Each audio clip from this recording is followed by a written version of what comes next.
Hello everyone, Connor for Courage, and this is a face you might recognise. It's Professor Niall Ferguson, who I've had the pleasure to finally meet and now chat to properly. And I was saying off air to you, I'm Gen Z, I'm slightly over the hill to be considered one of the youngest members of Gen Z, 1998.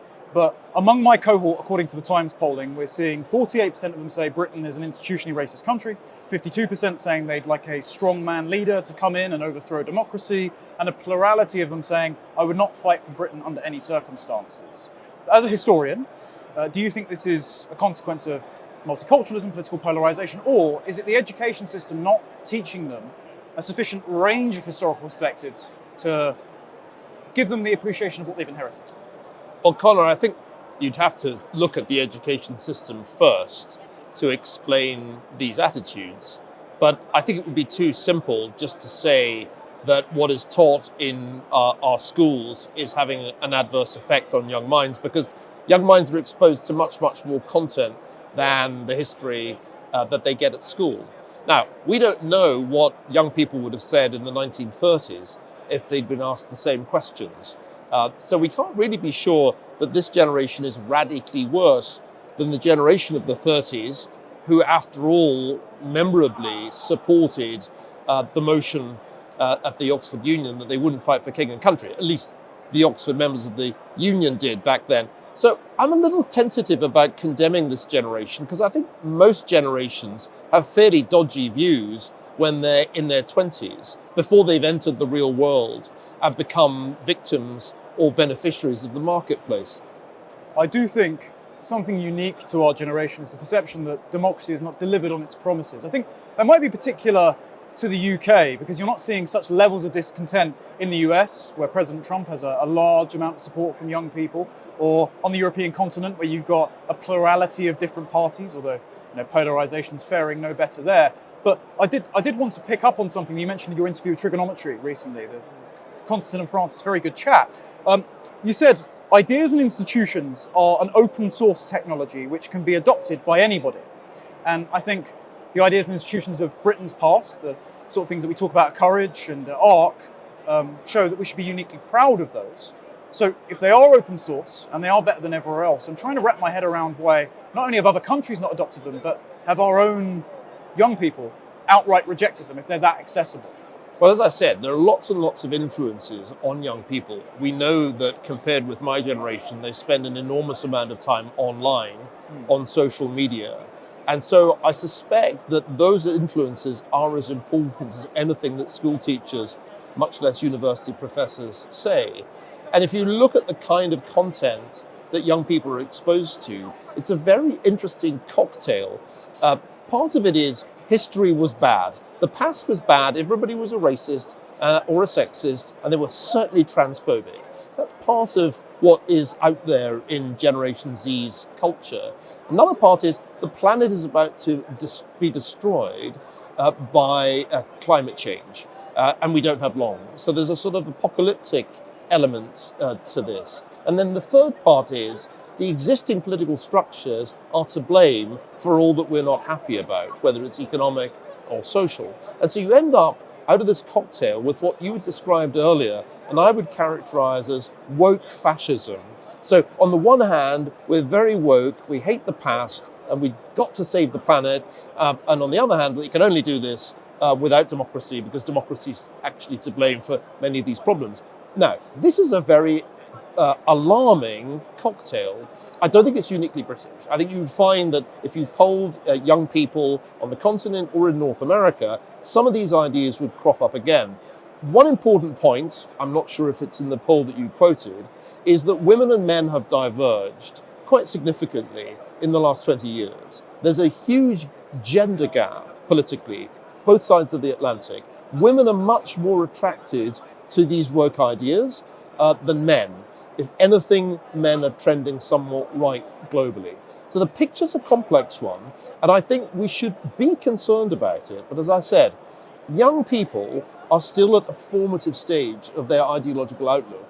And if they've spent most of their lives in school or in college, i.e. not in the marketplace, they haven't fully experienced real life. And real life is a great educator in its own right. Yeah, well, I'm looking forward to getting more of that education personally. Just got my house today, so got to lay down some roots. One place that, fortunately, the gender divide hasn't manifested as much as Ayan's piece for Courage foretold is in the United States. You've got 55% approval for President Trump there. 70% of the public think he's keeping his promises. You were interviewed in the Times recently about your previous opinion on President Trump, particularly after January the 6th, where you said he was somewhat of a demagogue. And your opinion has softened on him since. It seems that lots of the American public's opinion has softened on him because he's got the mandate of the people. Is it that he's less of a dictator figure in the sort of 20th century mould? We broaden our historical horizons. Is he more like an American monarch? Or if he's quoting Napoleon on Twitter now, is he more in that mould of that strong man? Well, I remember reacting very strongly to the events of January the 6th, 2021, before we knew the full story. And I think subsequent revelations make it clear that this was not some abortive coup. It was a riot that was extraordinarily badly policed. And the Democrats were in large measure responsible for that failure of policing, as Nancy Pelosi admitted. So I think one's entitled to revise one's opinion as new facts come to light. That's how history works. The second point is Donald Trump is a demagogue. He's a very talented demagogue in the sense that he can articulate what the popular mood is, often better than people can themselves. He has that rare talent of beginning to interact with an audience, feed off an audience, and channel the audience's feelings. So I don't change my view on that. I think that's been true for many years. It was obvious in 2015, 2016. The big question is Donald Trump's monarchical or imperial temperament going to overthrow a constitution that was designed precisely to prevent anybody becoming an American Napoleon, an American Augustus, an American George III? And my sense is that the Constitution is a more powerful document than Donald Trump's very powerful personality. And it will be amazing to me if in the course of the next 3.5 years, there's a fundamental challenge to the separation of powers, the paramountcy of Congress in the making of law. Those things are extremely deeply embedded in American political and indeed in social life. So my bet is that the Constitution was well enough designed to cope with Donald Trump's titanic ego, even in a second term. Perhaps it's the source of his strength. Speaking of the UK, crossing back over to a place that hasn't quite caught the American cold that seems to have bolstered their immune system.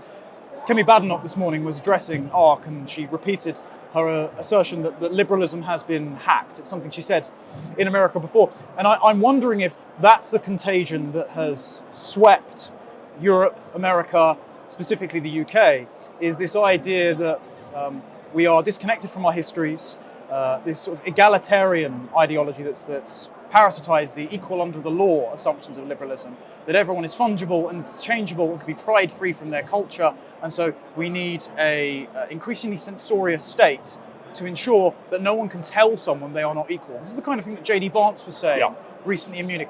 Do you agree with Vance and Badenoch's read on these things? Is that what's going wrong? Well, the two people I always agree with, one is Ayaan Hirsi Ali, but then she's my wife, and the other is Kemi Badenoch, because I think she's a very, very talented political leader, and the Conservative Party is lucky to have her. The vibe shift has been a remarkable phenomenon. It may be said to have begun in Silicon Valley, that shift away from wokeism, and it has become a really important part of American political life, because I'm not sure Donald Trump would have been re-elected if the vibe shift had not brought him and Elon Musk and a great many other red-pilled tech brothers into one formidable coalition. Why is it not happening here? I think because our paths diverged. In 2016, Americans voted for Trump. It didn't turn out brilliantly, and in 2020, he lost. But he's back because in many ways, 4 years of Joe Biden and Kamala Harris vindicated Donald Trump, and Americans had second thoughts and realized actually making America great again might be a good strategy. Britain's path was quite different. Britain voted for Brexit in 2016, and Brexit, it must be said, has not been a huge success. One can debate why, but the public is definitely suffering from a big hangover because the post-Brexit economy has been pretty dire. really quite miserable compared with US economic performance in the last 8 years. So the paths have diverged, and Britain has got completely stuck in the kind of doldrums of social democracy. Let's give it one last chance. Let's bring Labour back and see if they can magically bring the NHS back to life, magically bring back to life the state that was created by Clement Attlee back in 1945. This won't succeed, but the trouble is, it'll probably be about 4.5 years before British voters get to realise the mistake that they've made. So we're going to lag behind the United States, but for sure, British voters are going to realise they have to back Kemi Badenoch and the Tories if they're going to get in any way out of the doldrums where they find themselves. Okay, then final question. I, like many members of the British public at the moment, if you look at the polling, am a former Conservative voter. Now, I have my criticisms of reform, but in your Times interview, you said Nigel Farage is last decade's model. Now, lots of members of the public are not feeling that way, so make the case to them and to me for Kemi. The British public is quite conservative on social issues in particular. So conservative that it seems to want two conservative parties, the Conservative Party and Reform UK. In the British electoral system, that is a recipe for failure. There can only be one Conservative Party. And since the mid-19th century, the British Conservative Party has done an astonishingly good job of coping with the many challenges that Britain has faced, from socialism to National Socialism to communism. I don't believe that Reform UK can replace the Conservative Party. I do believe that Kemi Badenoch can regenerate conservatism. After all, we've had some bleak years, and it will take time for the public to forgive the Tories for the miserable performance that they put in after 2016.